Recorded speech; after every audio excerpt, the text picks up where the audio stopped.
अस्सलामुअलैकुम, मैं हूं मुबशिर चौधरी और आप देख रहे हैं MK Smart Solution. MK Smart Solution is a domain of chemistry. Here our training program will clear your concepts from beginners to expert level.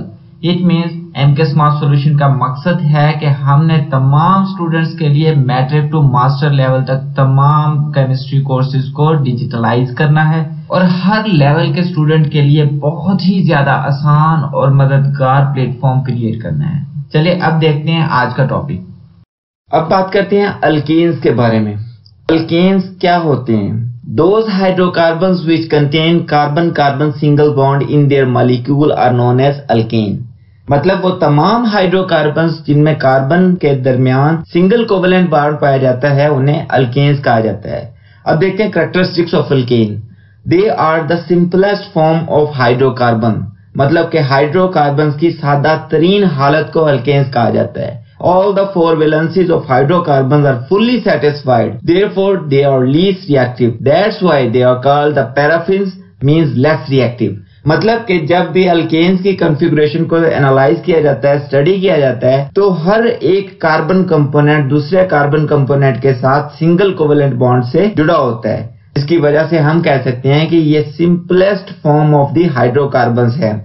इसमें क्या होता है कि कार्बन हमें पता है कि टेट्रावेलेंट होता है. So all four valencies of the carbon in a hydrocarbon in the form of alkane are fully satisfied by the single covalent bond.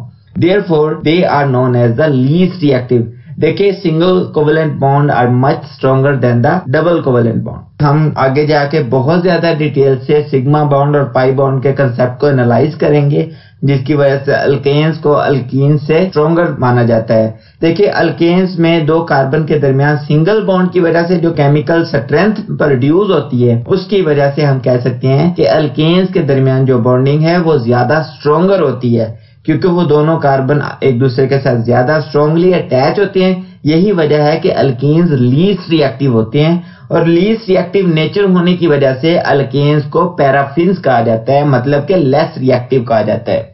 अब देखते हैं general formula of alkane. Alkanes का जनरल फार्मूला हम काफी दफा discuss कर चुके हैं. प्रीवियस लेक्चर में भी बात की हमने. इससे पहले जो चैप्टर पढ़ा है ऑर्गेनिक केमिस्ट्री, उसमें भी हमने बहुत डिटेल डिस्कशन की है. तो यहाँ पे हमारे पास है CnH2n+2. C number of carbon या इंटीग्रल नंबर. हम कह सकते हैं जितनी अमाउंट हमारे पास C की होगी उसे मल्टीप्लाई कर देंगे 2 के साथ, वो हमारे पास वैल्यू आ जाएगी H की, और उसमें प्लस कर देंगे या ऐड कर देंगे 2 मोर वैल्यू. तो ये जो स्पेसिफिक वैल्यू बन जाएगी ना हमारे पास, इस फॉर्मूले के अकॉर्डिंग हम कहेंगे कि ये मॉलिक्यूल अल्कीन का, ये हाइड्रोकार्बन अल्कीन कहलाता है. फॉर एग्जाम्पल हमारे पास है methane CH4, ethane C2H6, propane C3H8. अब देखिए, हमारे पास अगर C3 है तो 3 2s are 6, 6 + 2 8, तो propane is equal to C3H8 and so on move करते जाएंगे. अब स्ट्रक्चरल फॉर्मूला को एग्जामिन करते हैं. हमने मीथेन की बात की CH4, तो हमें पता है C जो है टेट्रावेलेंट है, 4 कोवेलेंट बॉन्ड बनाता है, तो C के तमाम टर्मिनल्स पे हाइड्रोजन अरेंज हो जाएंगे. इन the case of ethane, ethane की वैल्यू पे हम स्ट्रक्चरल फॉर्मूला में देखते हैं कि हमारे पास 2 कार्बन है और 6 हाइड्रोजन अटैच है. यहाँ पे दोनों कार्बन के दरमियान जो केमिकल बॉन्ड पाया जाता है वो सिंगल कोवेलेंट बॉन्ड है. सो हम कहेंगे कि ये हमारे पास सिंपलेस्ट फॉर्म ऑफ हाइड्रोकार्बन है, जिसे हम अल्केन कहते हैं. नेक्स्ट हमारे पास प्रोपेन है. तो प्रोपेन में तीनों कार्बन के दरमियान सिंगल कोवेलेंट बॉन्ड पाया जाता है, तो ये है simplest form of the alkane hydrocarbon.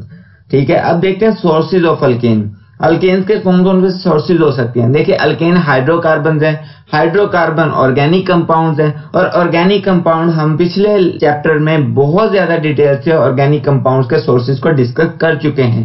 देखिए, वही सोर्सेज हैं, अल्केन्स, अल्कीन्स, अल्काइंस, जो भी आ जाए सेम सोर्सेज है. हमने जस्ट उनके फंक्शनल ग्रुप को डिफरेंशिएट करना है. बाकी बातें सारी सेम है इस चैप्टर में भी और पीछे वाले चैप्टर में भी, मतलब ऑर्गेनिक केमिस्ट्री यूनिट नंबर 11 में भी.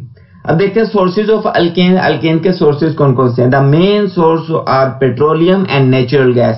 मतलब कि पेट्रोलियम और natural gas are the main source of alkane. As usual हमने ऑलरेडी एक बात कही थी कि fossil fuels are the major sources of hydrocarbons. ये नेचुरल गैस और petroleum are also known as the fossil fuels. ये हमारे अल्केन्स के मेजर सोर्सेज है, मेन सोर्सेज है. Natural gas contain about 85% of methane. जो नेचुरल गैस होती है, इसके अंदर 85% मीथेन पाया जाता है। All the alkanes are obtained commercially by the fractional distillation of crude oil. अब हमने ऑयल्स की भी बात की थी। देखिए यहाँ पे जब हम फ्रिक्शनल डिस्टिलेशन करते हैं ऑयल की, तो हमारे पास बहुत ह्यूज वैल्यू पे बहुत सारे अल्केन्स हासिल होते हैं। जैसे कि हमने मीथेन की बात कर ली, इथेन की बात कर ली, प्रोपेन, सो ऑन, जो भी है। Marsh gases mostly contain methane gas which are obtained by the bacterial decay of vegetable। देखिए हमारे पास जो कुछ वेजिटेबल्स होती हैं, कुछ दिन गुजरने के बाद जब वो गलने सड़ने का स्पॉइलेज का प्रोसेस स्टार्ट हो जाता है, तो वहां पे बैक्टीरियल अटैक होता है जो उसे गला रहा होता है, जो उसे सड़ने पे मजबूर कर रहा होता है। तो उसके नतीजे में जो गैस वहां से निकल रही है, इवॉल्व हो रही होती है, उसे मार्श गैस कह सकते हैं। ठीक है, तो वो मेजर कंपोनेंट होता है उसमें मीथेन, जिसकी वजह से उसे मार्श गैस कहा जाता है। Coal contain alkanes in a small amount. देखिए कोल की जो फ्रिक्शनल डिस्टिलेशन की जाए या कुछ भी किया जाए, कोल को हम फ्रिक्शंस में डिवाइड कर लेते हैं, तो कोल बहुत ही छोटी अमाउंट में, बहुत ही माइन्यूट लेवल पे अल्केन्स को जनरेट करता है, प्रोड्यूस करता है, क्योंकि इसके पास बहुत ही माइन्यूट लेवल होता है अल्केन का। Methane also obtain by the gobar gas, sewage gas and biogas. देखिए हमें गोबर गैस का भी पता है, आजकल तो देहातों में जहाँ पे नेचुरल गैस का कंसेप्ट नहीं है, वो लोग गोबर गैस बनाते हैं। उन लोगों ने अपने प्लांट्स लगाए होते हैं, गाय भैंसों के गोबर से वो गैस प्रिपेयर करते हैं, उसे गोबर गैस कहते हैं। सीवेज गैस जो वेल डेवलप्ड एरियाज में जहाँ सीवेज का निजाम होता है, वहां पे जो पूरे वो होल होते हैं, उनके अंदर गैस बहुत ज्यादा अमाउंट में पाई जा रही होती है, उसे सीवेज गैस कहते हैं। या बायोगैस अलग कंसेप्ट है, हम उसे भी डिटेल में डिस्कस करेंगे नेक्स्ट। तो उस सारी गैसेज में, चाहे वो गोबर गैस हो, सीवेज गैस हो या बायोगैस हो, उनमें मेजर कंपोनेंट जो होता है वो मीथेन होता है, जो कि एक अल्केन है। ठीक है, अब बात करते हैं physical properties of alkanes. Alkanes की फिजिकल प्रॉपर्टीज कौन कौन सी होती हैं? Alkanes form homologous series. ये तो हमने पिछले चैप्टर में बात की होमोलोगस सीरीज के टॉपिक में, कि अल्केन्स एक पूरे का पूरा फंक्शनल ग्रुप को समराइज कर रहा होता है। मतलब कि ऐसे हाइड्रोकार्बन जिनमें सिंगल बॉन्ड एक्ट कर रहा होता है एज एन फंक्शनल ग्रुप, उन्हें अल्केन्स कहा जाता है। अल्केन्स एक्ट कर रहे हैं फंक्शनल ग्रुप, तो हम कह रहे हैं अल्केन्स की पूरी एक होमोलोगस सीरीज होती है। First four member are gases, while the alkanes consisting from the carbon 5 to carbon 10 are the liquids। मतलब कि जैसे जैसे मॉलिक्यूलर साइज बढ़ता जाएगा, तो अल्केन की फिजिकल स्टेट भी बदलती जाएगी। जैसे हम पहले बात कर लेते हैं मीथेन टू ब्यूटेन, हमारे पास जितनी भी अल्केन्स हैं वो सारी गैसियस फॉर्म में पाई जाती हैं। नेक्स्ट अगर पेंटेन टू ऑनवर्ड बात करते हैं डिकेन तक, तो हम कहेंगे ये एक विस्कस लिक्विड की बात कर लेते हैं या वोलेटाइल लिक्विड की बात कर लेते हैं, ये इस फॉर्म में एग्जिस्ट करते हैं। और C11 टू ऑनवर्ड हम जहां तक भी बात करें, तो वो जो अल्केन है वो ट्राई कर रहे हो to exist in the form of solid. They are non-polar, therefore they are insoluble in water but soluble in organic solvents। क्योंकि ऑर्गेनिक सॉल्वेंट भी बाय नेचर नॉन पोलर होती हैं, तो लाइक डिसॉल्व लाइक के concept में हम बात कर सकते हैं। क्योंकि अल्केन्स नॉन पोलर होती हैं, इसी वजह से वो पानी में तो डिसॉल्व हो नहीं सकती, क्योंकि पानी पोलर सॉल्वेंट है। तो यही वजह है कि अल्केन्स भी नॉन पोलर सॉल्वेंट में ही बेस्ट डिसॉल्व होती हैं, सॉल्युबल होती हैं। इस वजह से हम कहेंगे alkanes are best soluble in organic solvents. For example benzene, for example ether, कुछ भी कह सकते हैं। The density of alkane increases with the increases of the molecular size। अभी हमने पहले बात की है फर्स्ट पॉइंट में कि जैसे जैसे अल्केन्स का मॉलिक्यूलर साइज बढ़ता जाएगा, उनकी फिजिकल स्टेट बदलती जाएगी। फिजिकल स्टेट बदलने के लिए सबसे जरूरी एस्पेक्ट है कि उनकी डेंसिटी बदलेगी।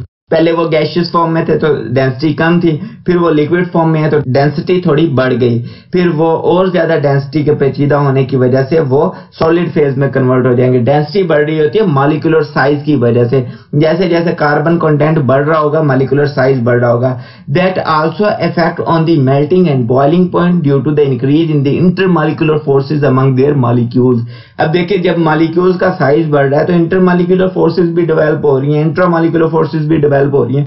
क्योंकि इंटरमॉलिक्यूलर दोनों फोर्सेस डेवलप हो रही हैं, तो वो इफेक्ट कर रही होंगी ज्यादा स्ट्रॉन्ग बॉन्डिंग को। स्ट्रॉन्ग बॉन्डिंग हो रही है तो डेंसिटी इंक्रीज हो रही है, और डेंसिटी इंक्रीज हो रही है तो हम कहेंगे मेल्टिंग एंड बॉइलिंग पॉइंट भी इंक्रीज हो रहा होता है। Alkanes become more viscous as their molecular size increase. जैसे जैसे मॉलिक्यूलर साइज इंक्रीज होता जाएगा ना, अल्केन्स ज्यादा से ज्यादा विस्कस गाढ़े होना शुरू हो जाएंगे, due to which they become less flammable, so they face difficulty to burn which increases the number of carbon atom. यही वजह है कि जैसे जैसे नंबर ऑफ कार्बन एटम बढ़ते जाएंगे इन अल्केन, सो उनकी फ्लेमेबिलिटी मतलब जलने की सलाहियत होती है वो कम होती जाएगी। जैसे हम बात करते हैं in the case of methane, हमने बात की बायोगैस, गोबर गैस, सीवेज गैस, ये जितनी भी गैसेज है इनमें मेजर कंपोनेंट जो होता है वो मीथेन होता है। और अगर हमने बात की नेचुरल गैस की, नेचुरल जिसे हम सुई गैस भी कहते हैं, उसमें 85% मीथेन पाया जाता है जो कि एक अल्केन है। और मीथेन का हमें पता है कि इसका मॉलिक्यूलर साइज क्या है और मॉलिक्यूलर वेट क्या है। और मीथेन क्योंकि कंसिस्ट करता है 1 कार्बन और 4 हाइड्रोजन पे, तो ये बहुत ही ज्यादा लाइट वेट होता है, तो गैसियस फॉर्म में कन्वर्ट होता है। जैसे जैसे मॉलिक्यूलर वेट मतलब नंबर ऑफ कार्बन कंटेंट बढ़ते जाएंगे तो अल्केन का मॉलिक्यूलर वेट बढ़ता जा रहा होगा, जिसकी वजह से क्या होगा, उसकी फिजिकल स्टेट बदल रही होगी। जब फिजिकल स्टेट्स ही बदल रही होंगी तो क्या होगा कि उसकी फ्लेमेबिलिटी कम होती जाएगी, जलने की सलाहियत कम हो रही होगी और वो डिफिकल्टी फेस करेगा टू बर्न, जलने में। नेक्स्ट बात करते हैं प्रिपरेशन ऑफ अल्केन्स। अल्केन्स की प्रिपरेशन क्या है, कैसे प्रिपेयर किए जा सकती हैं। अब हमें पता है कि अल्केन्स क्या है, the simplest form of hydrocarbon in which carbon carbon bonded through the single covalent bond. अब सिंपलेस्ट फॉर्म बनानी है हमने हाइड्रोकार्बन की, जिसे अल्केन कहा जाता है, preparation of alkane. There are two main method to prepare alkane. Alkane को बनाने के दो मेन मेथड होते हैं। Number 1 by the hydrogenation of alkene और alkynes. In the previous lecture हमने बात की थी कि अल्कीन्स वो हाइड्रोकार्बन होते हैं जिनमें carbon carbon bonded through the double covalent bond, और अल्काइंस वो हाइड्रोकार्बन होते हैं जिनमें carbon carbon content are bonded through the triple covalent bond. क्योंकि डबल और ट्रिपल कोवेलेंट बॉन्ड ही पाए जा रहे हैं ना उनमें, तो हमने उसकी क्या हाइड्रोजिनेशन कर दी। जब हम उसकी हाइड्रोजिनेशन क्या होती है, hydrogenation the addition of hydrogen atom in alkene और अल्काइन। देखिए जैसे ही हम अल्कीन या अल्काइन में हाइड्रोजन एटम को ऐड करेंगे तो क्या होगा कि वो डबल बॉन्ड टूट जाएगा, वो ट्रिपल बॉन्ड टूट जाएगा, उनकी जगह पे सब्स्टिट्यूट हो जाएंगे न्यू हाइड्रोजन कंपोनेंट्स, और वो क्या हो जाएगा, बॉन्ड रिड्यूस हो जाएगा। At least they converted into form of simple alkanes. अब रिएक्शन में हम बात करते हैं, रिएक्शंस की कुछ कंडीशंस होती हैं। Reaction is carried out in the presence of nickel catalyst at 250 degree to 100 degree Celsius. मतलब कि जो सिंपलेस्ट फॉर्म में रिएक्शन की हाइड्रोजिनेशन करवाई जा रही होती है अल्कीन्स की या अल्काइंस की, ये क्योंकि नेचुरल प्रोसेस की बात कर लें हाइड्रोजिनेशन में, तो ये बहुत ज्यादा हीट कंजप्शन रिएक्शन है और ये बहुत ज्यादा एनर्जी यूटिलाइज करता है। अब उस एनर्जी को हमने मिनिमाइज करने के लिए कैटलिस्ट ऐड करना है। कैटलिस्ट वो सब्सटेंसेस, वो स्पीशीज होती हैं जो रिएक्शन को स्पीड अप करने में by decreasing the activation energy को डिक्रीज करते हैं और क्या करते हैं कि रिएक्शन को जल्द प्रोसीड करवा देते हैं। उसे सब्सटेंसेस को कैटलिस्ट कहते हैं। अब कैटलिस्ट को जैसे ही हम रिएक्शन में ऐड करते हैं तो वो क्या करता है, वो उनकी एनर्जी की वैल्यू को डिक्रीज कर देता है। जैसे कि यहाँ पे बात कर लेते हैं, निकल कैटलिस्ट है हमारे पास। In the presence of nickel की मौजूदगी में at the rate of 250 to 300 degree Celsius, मतलब कि इस टेम्परेचर की शिद्दत पे बहुत आसानी से हम हाइड्रोजिनेशन करवा लेते हैं, मतलब कि एडिशन ऑफ हाइड्रोजन एटम का प्रोसीजर इसमें पूरा हो जाता है। लेकिन it also perform in the presence of platinum catalyst at the room temperature. मतलब हमारे पास पहले टेम्परेचर क्या था, 250 to 300 डिग्री सेल्सियस, क्योंकि हम यूज कर रहे थे निकल कैटलिस्ट। अगर हम निकल की जगह पे प्लैटिनियम या प्लाडियम कैटलिस्ट इस्तेमाल करते हैं तो ये रूम टेम्परेचर, मतलब कि हमारे नॉर्मल वेदर में जो भी कंडीशन होती है, जो भी रूम टेम्परेचर होता है, ये उस पे भी रिएक्शन प्रोसीड हो जाएगा। लेकिन हम प्लैटिनियम और प्लाडियम इसलिए इस्तेमाल नहीं करते क्योंकि ये बहुत ज्यादा एक्सपेंसिव कैटलिस्ट हैं। निकल जो है वो कॉस्ट इफेक्टिव नहीं होता इतना, तो हम उसे बहुत अच्छे से इस्तेमाल कर लेते हैं। तो हमारे ये तीनों कैटलिस्ट इस्तेमाल किए जा सकते हैं in the process of hydrogenation. अब बात करते हैं हाइड्रोजिनेशन क्या है। फॉर एग्जांपल हम यहाँ पे एक्सप्लेन कर सकते हैं कि हमारे पास यहाँ पे मीथेन है। अब एथीन क्या थी, एथीन अल्कीन है, सिंपलेस्ट फॉर्म। अल्कीन क्या होते हैं, those hydrocarbon that contain double covalent bond between the carbon content.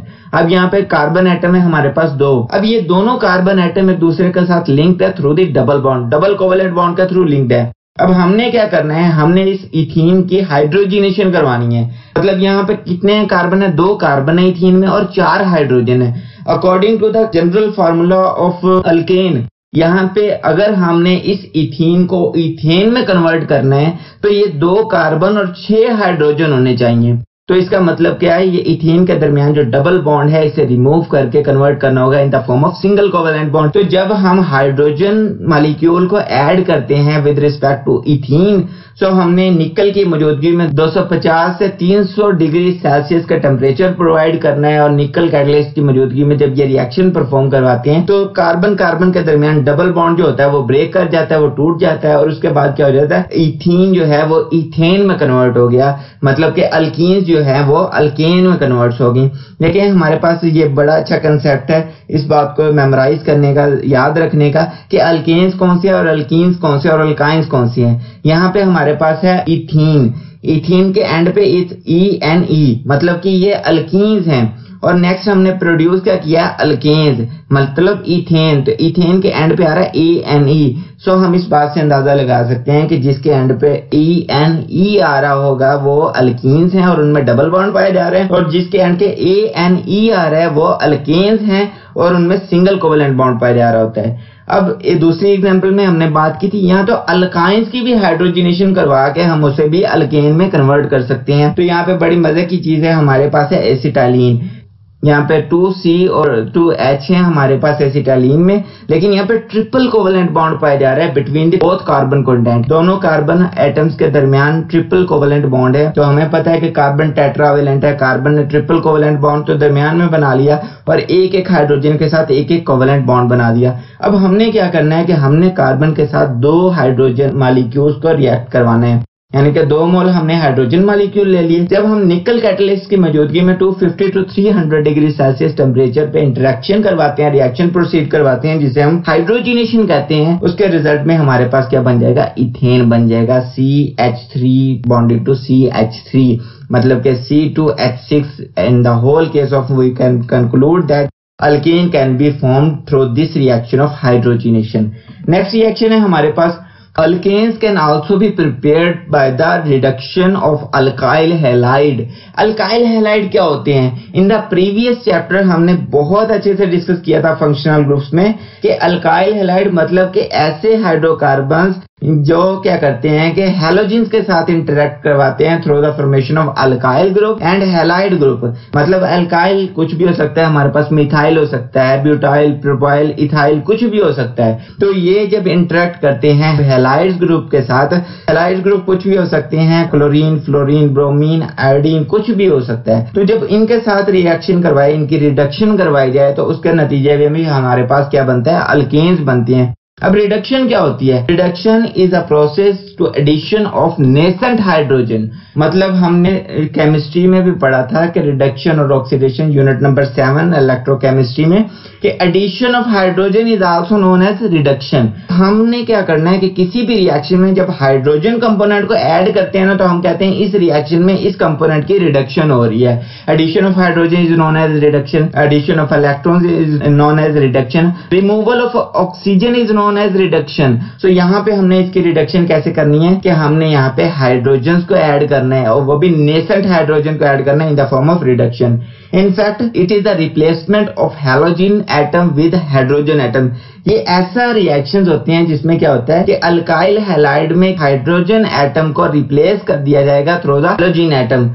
इसमें हमारे पास एक कंपोनेंट है, कोई भी एक मॉलिक्यूल है, जैसे हम बात कर लेते हैं मिथाइल ब्रोमाइड है। अब ब्रोमाइड एक हैलाइड है। अब हैलाइड को हमने हटा के उसकी जगह से हमने उसकी जगह क्या लगा दिया, हाइड्रोजन कंपोनेंट लगा दिया, तो मिथाइल क्या बन जाएगा, मीथेन में कन्वर्ट हो जाएगा। अब रिएक्शंस की कंडीशन कौन सी है? Reaction is carried out in the presence of zinc metal and hydrochloric acid. मतलब कि हमने जिंक मेटल और हाइड्रोक्लोरिक एसिड का एक मीडियम तैयार कर लेना है, एक एनवायरनमेंट क्रिएट कर लेना है, और उसके बाद हमारे पास है मिथाइल ब्रोमाइड। अब मिथाइल क्या, ये अल्काइल ग्रुप है, और ब्रोमाइड क्या, ये हैलाइड ग्रुप है। अब हमने क्या करना है, अल्काइल ग्रुप को रिप्लेस कर देना है, कन्वर्ट कर देना है अल्केन में। सो हमने ब्रोमीन को क्या किया है, ब्रोमीन इंटरेक्ट करता है जब जिंक और हाइड्रोक्लोरिक एसिड का मीडियम बन रहा है, उस मीडियम में हमने रिएक्शन करवाया है अल्काइल हैलाइड मिथाइल ब्रोमाइड को नेसेंट हाइड्रोजन से। देखिए यहाँ पे हमारे पास नेसेंट हाइड्रोजन मतलब कि जब हाइड्रोजन एटॉमिक फॉर्म में इन्वॉल्व हो रही है ना रिएक्शन में, तब हम उस हाइड्रोजन को नेसेंट हाइड्रोजन कहेंगे। ठीक है, यहाँ पे 2 मोल है हमारे पास नेसेंट हाइड्रोजन। जब ये इंटरेक्ट करती है तो एक हाइड्रोजन एटम जो होगा वो मिथाइल ग्रुप से अटैच हो जाएगा और दूसरा हाइड्रोजन जो होगा वो ब्रोमाइड से अटैच हो जाएगा। जब अल्काइल के साथ हाइड्रोजन ऐड हो जाता है तो वो क्या बन जाएगा, अल्केन। मतलब कि मिथाइल ग्रुप कन्वर्ट हो जाएगा मीथेन में, और हमारे पास जो ब्रोमाइड ग्रुप था वो कन्वर्ट हो जाएगा हाइड्रोजन ब्रोमाइड, मतलब कि एक एसिड में कन्वर्ट हो जाएगा। सो ये रिएक्शन था हमारे पास for the preparation of alkane from the alkyl halide. तो हमने अल्केन की प्रिपरेशन में दो मेजर रिएक्शन एनालाइज किया है। नंबर 1 हमने बात की कि हाइड्रोजिनेशन ऑफ अल्कीन और अल्काइंस, मतलब हमने उसकी केमिकल बॉन्डिंग को कन्वर्ट कर दिया, और दूसरे रिएक्शन में हमने बात की reduction of alkyl halide. Alkyl halide की रिडक्शन मतलब कि हैलाइड ग्रुप को रिमूव करके रिप्लेस कर देना है हाइड्रोजन ग्रुप के साथ। इस प्रोसेस को कह देते हैं रिडक्शन ऑफ अल्काइल हैलाइड। और हमने प्रिपरेशन ऑफ अल्कीन्स को बहुत अच्छे से डिस्कस कर लिया। नेक्स्ट बात करते हैं केमिकल रिएक्शंस ऑफ अल्केन। अब अल्केन कौन कौन से केमिकल रिएक्शन प्रोड्यूस करता है उन्हें एनालाइज करते हैं। यहाँ पे बात करते हैं alkanes are less reactive compound being saturated hydrocarbon. Alkane saturated है, कयाम पजीर है, उन्हें क्या जरूरत है किसी के साथ भी इंटरेक्ट करने की, क्योंकि उनके इलेक्ट्रॉन स्टेबल हैं। उनके हर एक कार्बन की बात कर लें तो वो भी स्टेबल है, हाइड्रोजन भी स्टेबल है। तो क्या जरूरत है, जब उनमें एक वीक एस्पेक्ट है ही नहीं तो हम कहते हैं वो लीस्ट रिएक्टिव है, तो उन्हें क्या जरूरत है केमिकल रिएक्शन प्रोसीड करने की। They give reaction at high temperature. देखिए जब हम बहुत ज्यादा हाई टेम्परेचर प्रोवाइड करते हैं ना किसी भी अल्केन के केस में, तो वो हाई टेम्परेचर पे उनके इलेक्ट्रॉन डिस्टेबलाइज हो जाते हैं। वो इलेक्ट्रॉन बहुत ज्यादा मुतहरिक हो जाते हैं, मोबिलिटी शो कर रहे होते हैं, जिसकी वजह से बॉन्ड ब्रेकेज का कंसेप्ट मार्ज वजूद में आ जाता है। Alkanes give only substitution reaction, मतलब कि अल्केन इस कंडीशन में भी सिर्फ और सिर्फ सब्स्टिट्यूशन रिएक्शन ही दे रहे होते हैं। अब सब्स्टिट्यूशन रिएक्शन क्या होता है? सब्स्टिट्यूशन रिएक्शन भी बिल्कुल वैसे ही है जैसे हमने प्रिपरेशन ऑफ अल्केन में रिडक्शन ऑफ अल्काइल हैलाइड को डिस्कस किया। यहाँ पे सब्स्टिट्यूशन क्या होता है? रिप्लेसमेंट कंसेप्ट आ जाता है। देखिए हमने अल्काइल हैलाइड में भी बात की थी कि हमारे पास मिथाइल था और ब्रोमाइड था। अब ब्रोमाइड को हमने रिप्लेस कर दिया था हाइड्रोजन के साथ। तो इस कंसेप्ट को अगर दूसरी विजन से बात की जाए ना तो इसे सब्स्टिट्यूशन रिएक्शन भी कहते हैं, जिसमें हम एक एलिमेंट को दूसरे एलिमेंट से रिप्लेस कर देते हैं। सो ऐसे रिएक्शन को सब्स्टिट्यूशन रिएक्शन कहते हैं। सो इस केस में जब हमने अल्केन्स को बहुत ज्यादा हाई टेम्परेचर प्रोवाइड किया, जो उनके इलेक्ट्रॉन थे वो मोबिलिटी शो करने लग गए, बहुत ज्यादा मुतहरिक हो जाती हैं, तो उस केस में जाके भी अल्केन सिर्फ सब्स्टिट्यूशन रिएक्शन ही परफॉर्म कर रहे हैं, मतलब कि रिप्लेसमेंट रिएक्शन ही परफॉर्म कर रहे हैं। Only 2 reaction of alkanes will be discussed here. यहाँ पे 2 मेजर रिएक्शन है अल्केन के जिन्हें डिस्कस किया गया है इन the case of substitution reaction. सबसे पहले बात करेंगे हैलोजिनेशन। हैलोजिनेशन क्या है? हैलो से कुछ याद आ रहा है? मतलब कि ये हैलोजेंस की बात हो रही है, मतलब कि ग्रुप 7 की बात हो रही है in the periodic table. Chlorine, bromine, iodine और एस्टाटीन एटसेट्रा, हमने बात फ्लोरीन की थी। सो हैलोजिन मतलब के साल्ट फॉर्मिंग एलिमेंट्स को डिस्कस करना है। हैलोजिनेशन, हैलोजेंस को ऐड करने का प्रोसेस, मतलब halogenation it is a substitution reaction in which one or more hydrogen components of a compound as the alkane is replaced by some halogen atom। ऐसा substitution reaction होता है जिसमें एक या 2 हाइड्रोजन एटम को रिप्लेस कर दिया जाता है through the halogen atom. For example हमारे पास एक मीथेन में 1 कार्बन है, 4 हाइड्रोजन है। अब 4 हाइड्रोजन है, 1 हाइड्रोजन को हमने निकाल लिया, उसकी जगह क्या ऐड कर दिया? ब्रोमीन ऐड कर दिया, तो वो बन गया मिथाइल ब्रोमाइड। वही रिएक्शन रिवर्स से हो जाएगा जो हमने पहले डिस्कस किया है। तो ये कंसेप्ट आ जाता है रिप्लेसमेंट रिएक्शन और सब्स्टिट्यूशन रिएक्शन में।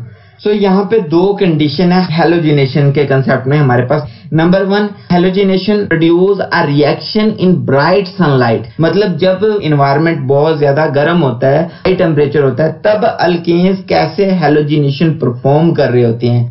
Alkanes react with chlorine in bright sunlight, जब सूरज की रोशनी बहुत तेज होती है तब अल्केन रिएक्ट कर रहे होते हैं क्लोरीन के साथ। दिस रिएक्शन इज एक्सप्लोसिव, बहुत ज्यादा तेज होता है। And all the hydrogen component are replaced by the halogen atom, और जितने भी हाइड्रोजन कंपोनेंट होते हैं अल्केन के अंदर वो सारे के सारे हैलोजन कंपोनेंट्स के साथ, हैलोजन एटम्स के साथ रिप्लेस हो चुके होते हैं। सो इस प्रोसेस में ये बहुत ज्यादा फास्ट रिएक्शन होता है और बहुत ज्यादा हीट रिलीज कर रहा होता है इस रिएक्शन में।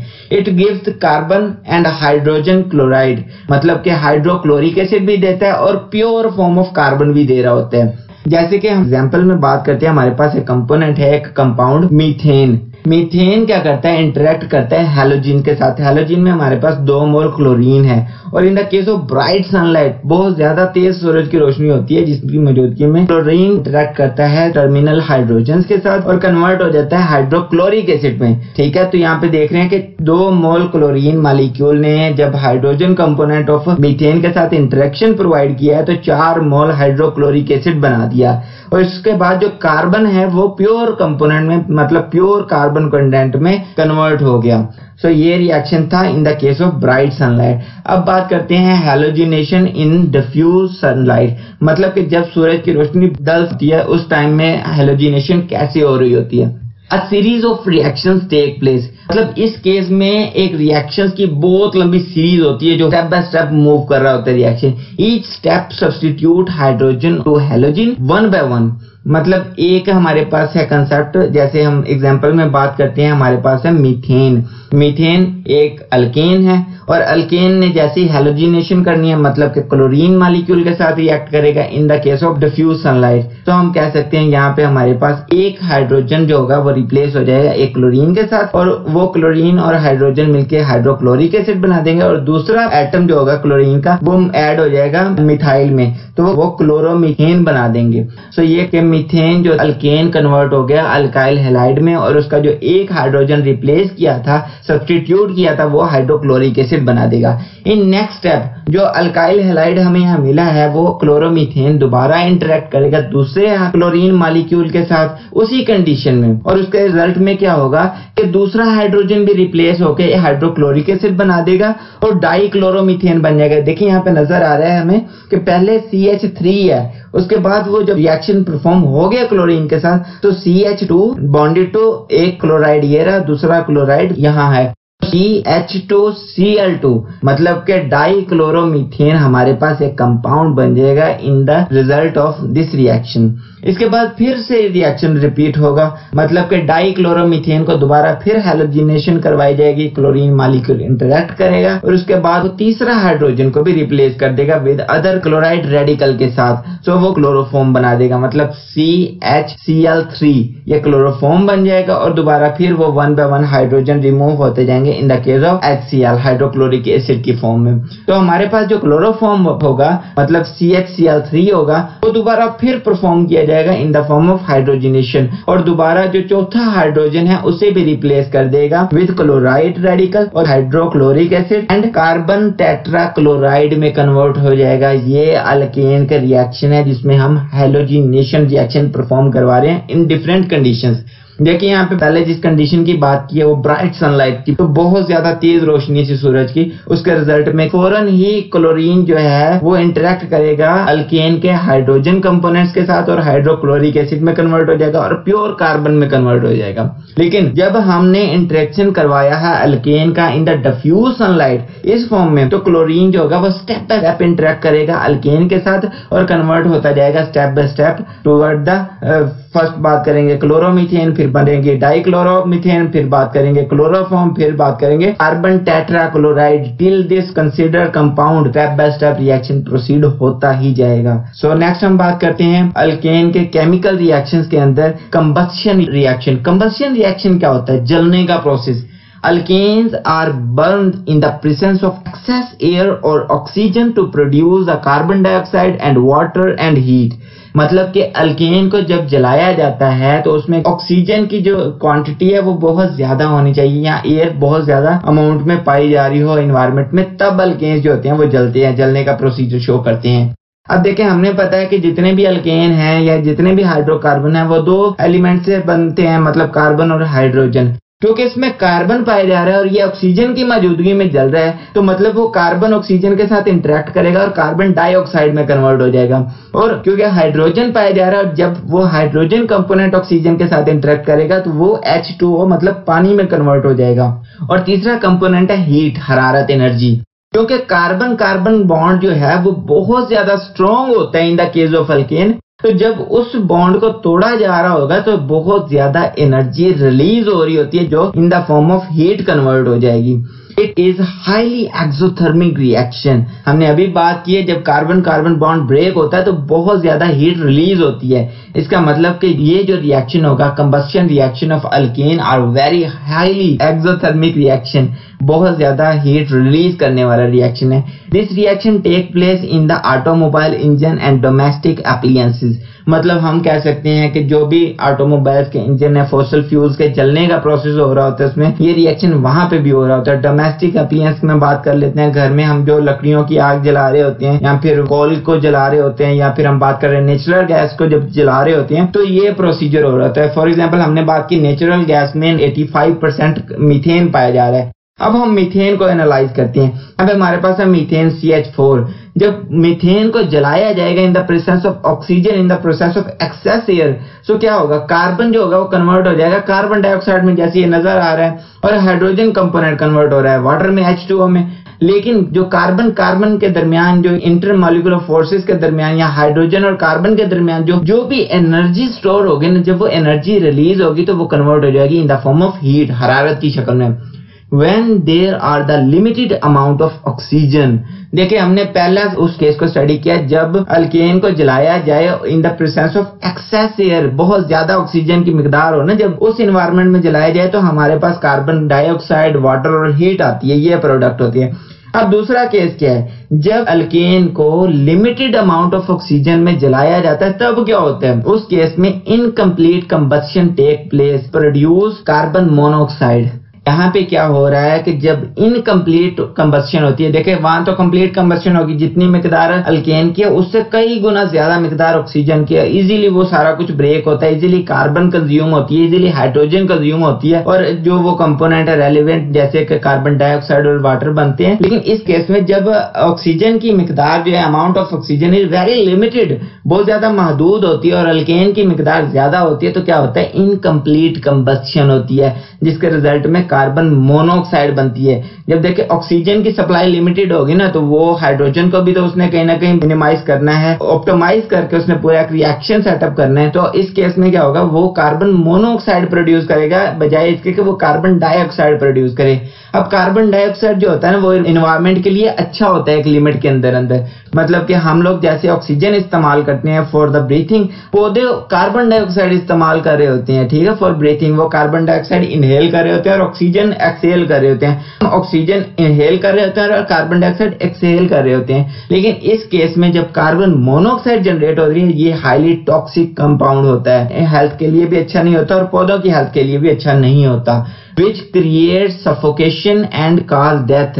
मतलब कि इनिशियली जब हम खुद अपनी बात कर लें एज अ ह्यूमन, तो हम जब कार्बन मोनोऑक्साइड के मीडियम में इन्वॉल्व हो जाते हैं तो उसमें क्या होता है, सफोकेशन, घुटन महसूस होना शुरू हो जाती है। और अगर हम काफी ज्यादा देर उसी इन्वायरमेंट में रहें, मतलब कार्बन डाइऑक्साइड की बजाय कार्बन मोनोऑक्साइड के कल्चर में हम काफी ज्यादा टाइम वहां स्पेंड करें, तो at the end serious condition आ जाती है जिसे डेथ कहा जा सकता है। अब हम इसे पूरे प्रोसीजर को एक इक्वेशन के फॉर्म में एनालाइज करते हैं। हमारे पास क्या 3 मोल मीथेन है, मतलब मीथेन जो अल्केन है वो ज्यादा अमाउंट में है। अब हमारे पास 4 मोल ऑक्सीजन है। अब जो 4 मोल ऑक्सीजन है, ये लिमिटेड सप्लाई है ऑक्सीजन की। मीथेन मतलब कार्बन और हाइड्रोजन कंटेंट ज्यादा है, ऑक्सीजन कंटेंट कम है।